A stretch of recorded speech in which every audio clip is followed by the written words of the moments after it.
mito do eterno retorno marca o livro de estreia de Rui Cousseiro, Baioa sem data para morrer. Um jovem volta à casa reconstruída da família em uma pequena cidade do Alentejo, de Portugal. E aí descobre um Portugal mais entranhado em si mesmo, mais próximo de sua cultura própria.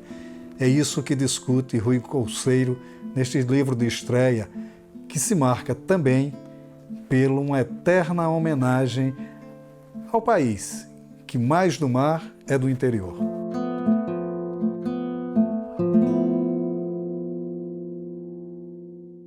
Rui, bom, vamos falar sobre a sua estreia, né, como romancista, que é uma estreia surpreendente, de certa forma, porque ela teve uma repercussão muito grande, né, muito positiva. Como é que foi essa estreia? Como é que se deu o impacto dessa estreia?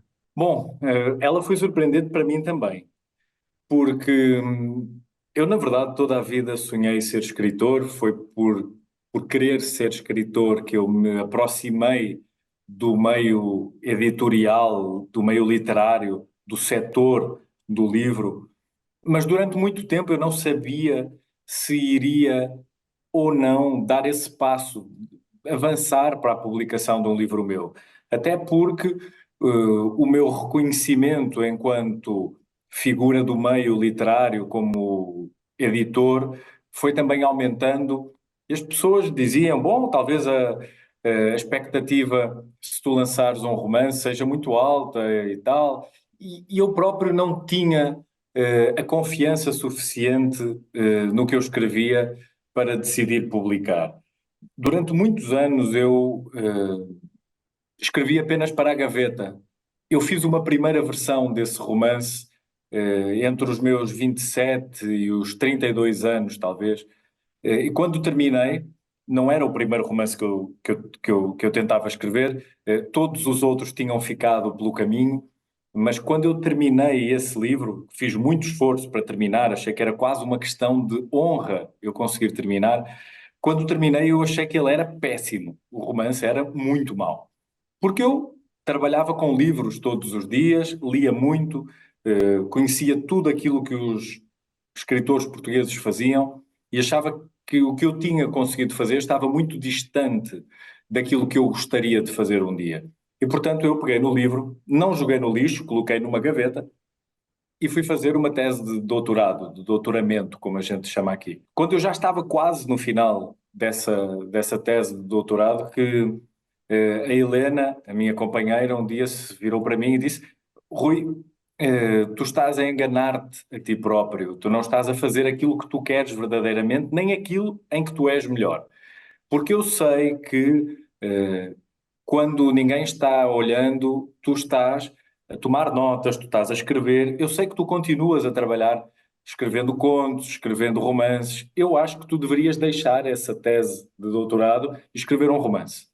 Essa coragem que ela me deu foi muito importante. Ao mesmo tempo, aquela que é hoje a minha editora, a Sofia Fraga, ela leu as colunas que eu comecei a escrever na revista Visão. A Visão é uma espécie de Veja aqui em Portugal. Uhum. E gostou muito. Ela disse: Bom, eu tenho lido as tuas colunas, eu tenho a certeza que tu tens um romance.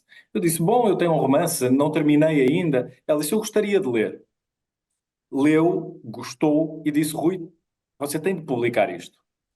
E bom, e foi com a força dessas duas pessoas que eu decidi publicar. Mas decidi publicar sem total confiança de que aquilo que eu tinha feito pudesse ter a validade que eu gostaria que tivesse. O que é certo é que, como você disse, Maurício, a repercussão foi muito grande, muito maior do que eu algum dia poderia ter imaginado. E surgiram as críticas positivas, surgiram os convites para os eventos, para as entrevistas, as edições estrangeiras, e foi um momento profundamente feliz para mim, porque sempre que a gente se aproxima, se abeira um pouco dos seus sonhos, a gente sente que, de algum modo, cumpre aquilo para que veio ao mundo. O Baioa sem data para morrer, ele trabalha numa perspectiva que eu acho muito interessante. Bom, a história de um rapaz que sai de Lisboa para conhecer a casa reformada da família numa Isso. pequena cidade chamada Gorda e Feia. E você trabalha muito com metáforas de Portugal.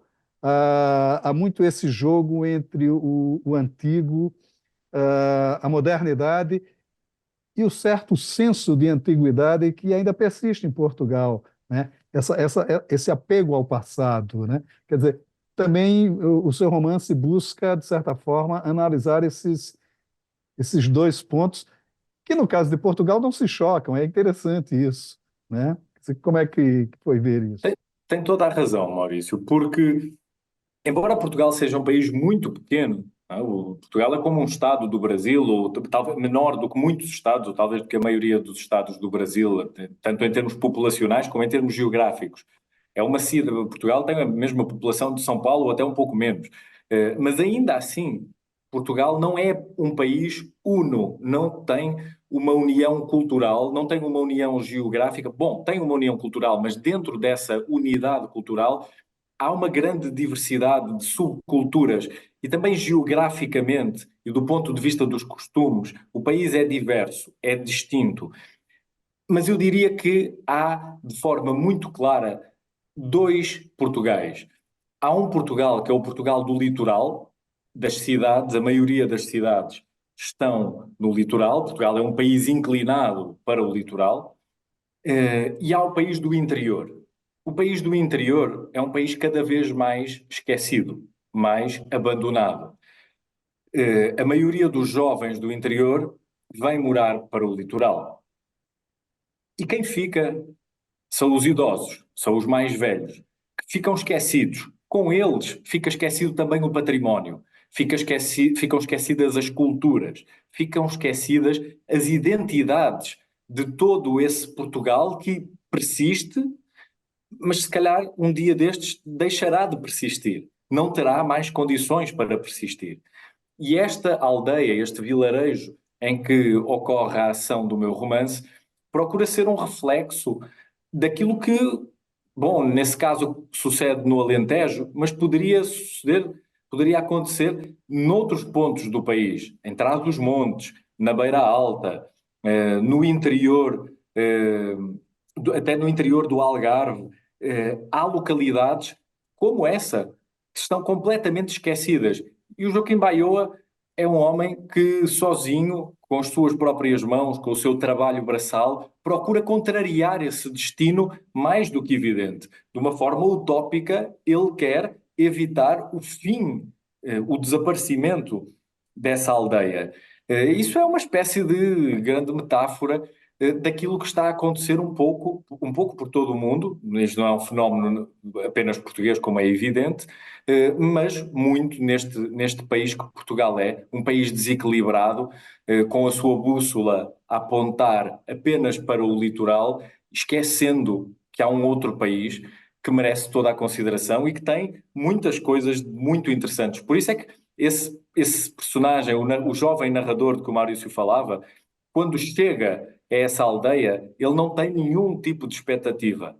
Ele não conhece aquela cultura. E aos poucos, um pequeno vilarejo onde moram apenas 6 ou 7 pessoas, de repente é um mundo mais interessante para ele do que a grande cidade de Lisboa. Não é por acaso que isso acontece. É isso que eu também, de algum modo, quero colocar em confronto nesse livro. Essa coisa enraizada mesmo, né? A cultura está muito enraizada e ela é muito apelativa, né? Mesmo para o jovem moderno. O Miguel Torga, nos anos 50, quando escreveu Portugal, ele fala uma coisa interessante, né? Ele chama o Trás-os-Montes de o Reino Maravilhoso e ele diz assim: as pessoas aqui ainda acham que o primeiro-ministro é rei, né? Eles não tinham a dimensão do que era a República ainda. E isso já estava nos anos 50, né? Sei lá, 40 anos já da República, Sim. e eles ainda estavam muito apegados a essas coisas. Então, esse apego às tradições também está muito forte no livro, e é isso que encanta o personagem principal, o narrador.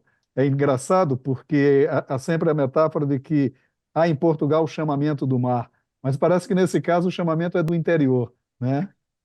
Pois é, Maurício, porque eu penso que o único combustível para a verdadeira literatura são as nossas inquietações, as nossas obsessões, os nossos gostos. Essas obsessões que o Vargas Llosa chama os demónios pessoais, essas obsessões do narrador são naturalmente os demónios e as obsessões do autor. O autor não tem nenhum interesse pelo mar. O mar está aqui na minha frente. Eu não tenho nenhum interesse por ele. Eu gosto do desconhecido. Eh, Esse Portugal que o Miguel Torga mostra no Portugal, no livro Portugal, que é um livro de facto maravilhoso, que eu adoro, tal como praticamente toda a obra do Miguel Torga, sobretudo a ficcional, a obra em prosa é que eu mais admiro, eh, é o Portugal que a mim me interessa. Eu nunca serei um autor, um escritor urbano. Não vai acontecer, ou dificilmente irá acontecer. Algo terá de mudar em mim para eu ser essa figura. Porque eu aprecio as minhas referências, os escritores que construíram a minha identidade enquanto leitor, não são escritores desse universo urbano. Tanto é que eu estou neste momento terminando o meu segundo romance, que sairá aqui em Portugal em junho.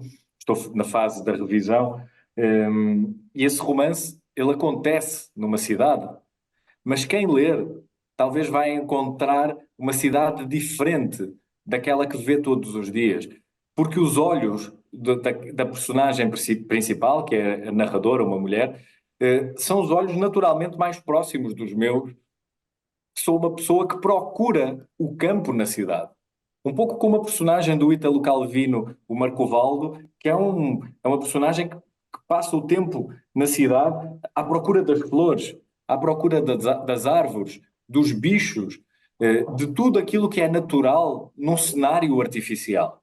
E isso é o motivo de espanto do narrador deste Baiô sem nada para morrer. Aliás, na primeira viagem que ele faz para essa aldeia, ele para o carro e com o celular ele começa a fotografar tudo, com um ar de espanto de quem nunca viu, de quem pela primeira vez está a sentir o cheiro das árvores, das plantas desconhecidas, o cheiro da terra molhada. Tudo isso para ele é uma novidade. O livro, ele remete muito a uma literatura, é interessante isso. Ele me lembrou muito diversas literaturas portuguesas, né? Diversos heróis da literatura portuguesa. A gente falava do Miguel Torga, o próprio Senhor Ventura dele tem esse apelo, o Jacinto de Tormes, do Eça de Queiroz, tem esse apelo, né? Do Cidade e as Serras. Ele volta completamente, né?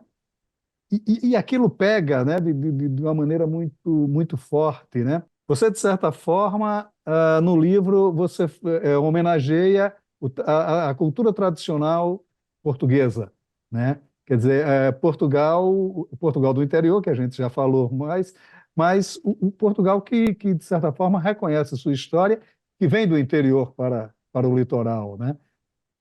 São os esquecidos. É uma certa literatura um pouco esquecida, embora existam outros exemplos de autores portugueses contemporâneos que colocam o olhar nesse Portugal, mas é um Portugal esquecido e é um Portugal tão válido quanto o outro. Eu fiz a minha formação enquanto leitor lendo os escritores neorrealistas.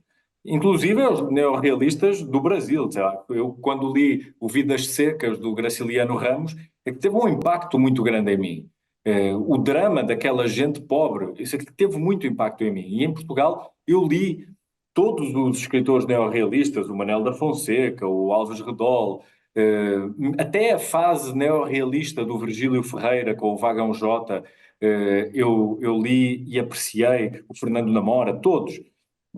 E foram esses romances que me construíram. Aliás, foi também por isso que eu me aproximei do Alentejo. Foi a literatura que me mostrou o Alentejo. Porque eu sou um cara do norte do país, do Porto, eu sou da cidade do Porto. E a minha referência no campo não é lá no sul, no Alentejo. A minha referência é na Beira Alta, onde de onde veio a família do meu lado paterno. Mas a literatura mostrou-me, deu-me a conhecer o Alentejo e o drama dos camponeses que viviam numa terra seca, pobre, sem comida, sem trabalho, sendo escravizados. Isso teve um grande impacto em mim e tem um reflexo evidente naquilo que eu escrevo. E eu quis muito que o meu primeiro livro, essa versão segunda do tal livro que eu tinha tentado fazer quando tinha 27 anos, eu quis muito que esse primeiro romance fosse um agradecimento a todos esses meus pais e mães literários que foram os escritores neorrealistas. Inclusive do ponto de vista da linguagem, né? Porque Sim, eu percebi uma coisa interessante no livro, que você resgata o calão, né? Que sim. há um certo, digamos assim, sotaque português meio que esquecido, né? Mas eu achei muitas expressões, muita coisa que veio do calão, né? Que vem do calão, né? Também como é essa questão da linguagem dentro do romance. É algo que me interessa muito também, porque eu gosto da linguagem erudita, gosto do trabalho poético da linguagem, mas eu também gosto da linguagem da rua. Não da linguagem da rua nas cidades. Eu gosto desta linguagem tradicional, porque ela encerra e transporta informação cultural muito interessante.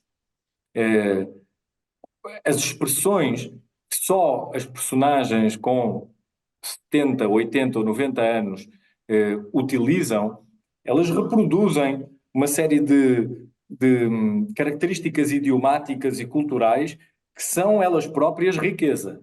E eu tenho muito interesse nisso. Eu gosto, mesmo quando eu vou ao Brasil, é muito interessante perceber que na Bahia é muito diferente do sotaque quando a gente está no Rio ou em São Paulo. O jeito de falar. Mas não é só o sotaque. São as palavras, as frases, as expressões, são muito diferentes. Do Recife ou em Santa Catarina, é tudo diferente. Há uma riqueza que eu acho que tem lugar na literatura também. Pode ter lugar na literatura. Claro que não é, digamos, não é uma busca da linguagem mais empobrecida. Não, eu acho que há uma riqueza que faz sentido conservar. Claro que em certos momentos a gente também pode colocar, como eu dizia, uma linguagem mais rasteira, utilizada por um personagem que não tem densidade.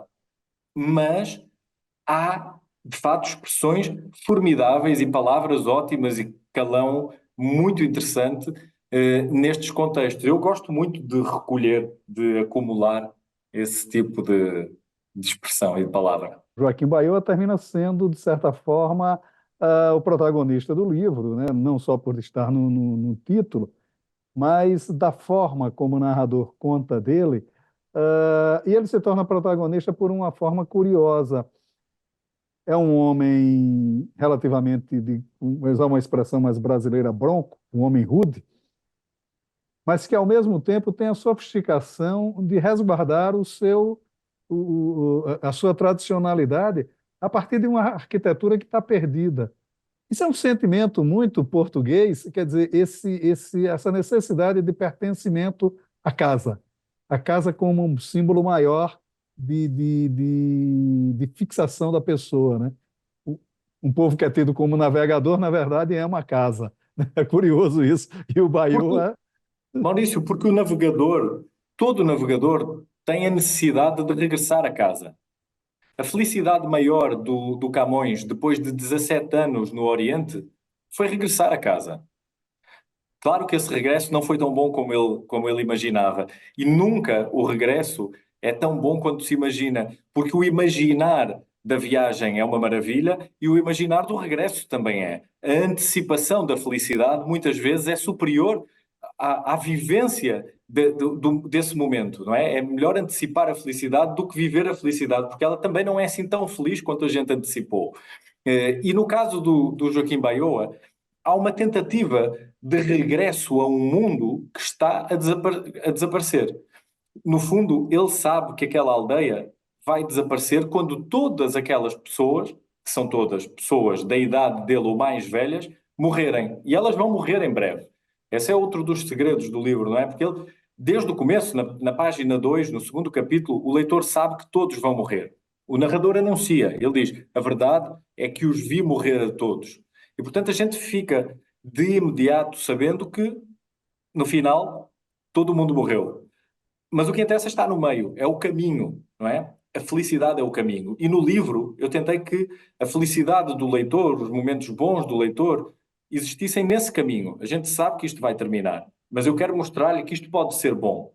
E portanto o que o Joaquim Baiô faz é exatamente o mesmo. Ele procura regressar, faz um caminho inverso, não é? Ele procura regressar ao tempo da sua felicidade para não deixar morrer a identidade e a cultura. Ao não deixar morrer a sua identidade, a sua cultura, o que ele quer, no fundo, é tentar prolongar a própria vida. É não morrer ele próprio. Se aquela aldeia continuar a existir, como que isso representa um continuar da sua própria identidade, da sua própria vida. Ele, de certa forma, faz isso, né, no momento em que ele inventaria a morte de cada um daqueles personagens, né, como uma espécie de registro. Disse, olha, aqui na Terra viveu fulano, né, viveu Baiôa, enfim, viveram essas pessoas aqui e aqui está um registro delas, né? Também a literatura usada como uma forma de permanência da memória. Sem nenhuma dúvida. Isso também era um objetivo do autor e, na verdade, é uma das coisas mais importantes no próprio livro. Porque quando o médico daquele vilarejo, o Dr. Bartolo, começa a construir essa lista, é uma lista que faz parte de um tratado médico definitivo. Esse médico passa toda a vida trabalhando num livro com 1.500 páginas, um livro enorme, interminável, que ele procura que seja a solução para todos os males de saúde do mundo. E ele tem uma forma de chegar a essas conclusões, que é estudando aquele vilarejo em concreto. E ele estuda cada um dos habitantes daquela aldeia e vai fazendo uma lista que contém todas as características físicas e de saúde de cada uma dessas pessoas. E no final tem uma coisa terrível que o Baiua descobre, que é há uma coluna na lista com a data de morte de cada uma das pessoas que ainda estão vivas. Portanto, ele faz uma previsão da data de morte do Maurício, do Rui, de todas as personagens que compõem aquela história. E o fato é que ele acerta. E acerta também no motivo da morte, porque ele conhece tão profundamente o corpo e a alma de cada uma daquelas figuras que ele sabe quando é que elas vão morrer e porquê. Se é um problema do fígado, do coração, se é suicídio. E ele acerta. E nessa lista estão as datas de morte de todas as personagens, menos de uma, que é o próprio Joaquim Baiô. Por isso é que o título do livro, vou colocar aqui, é Baiô sem data para morrer. Ele é o único que não tem uma data para morrer. Ele não sabe se vai morrer ou não. Ele não sabe se o Dr. Bartolo simplesmente esqueceu ou não teve tempo de terminar a lista. Ele, no limite, não sabe se ele não é o primeiro imortal da história da humanidade. É interessante isso. O seu novo livro também discute essas questões todas da relação entre passado, presente e uma certa perspectiva de manutenção dessa cultura. Sim, é verdade. O meu novo livro, ele tem lugar na cidade do Porto, cidade onde eu nasci, cidade onde, em certa medida, também nasceu Portugal. O nome do país está no nome dessa cidade, não é? Porto. E a personagem principal, ela é uma mulher jovem, que está a tentar aprender a lidar com a perda dos outros. Enquanto no Baiôa o narrador pela primeira vez vivia a morte de outras pessoas, ele não experienciava o efeito da perda, porque aquelas pessoas não eram pessoas que fizessem parte da sua vida. Nesse novo livro isso não acontece. São as pessoas próximas que desaparecem. Ao mesmo tempo, o cenário da história é um cenário que tem muito que ver com o que está acontecendo na cidade do Porto e nas cidades portuguesas, que é o fenómeno da gentrificação, da substituição dos habitantes locais, originais, por outros, por uma atividade económica baseada no turismo, e os habitantes não têm mais, os habitantes originais não têm mais lugar na cidade. Eles têm de morar para fora da cidade, para a periferia, num contexto de alterações climáticas, aquecimento global. Tudo isso faz parte deste novo livro, porque eu gosto sempre de colocar nas histórias os temas de sempre, como a morte, por exemplo, o amor, por exemplo, mas também os temas de hoje.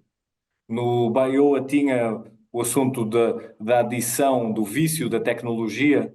Aqui tem esta questão da gentrificação e esta questão muito importante também, no meu entender, neste livro novo das alterações climáticas.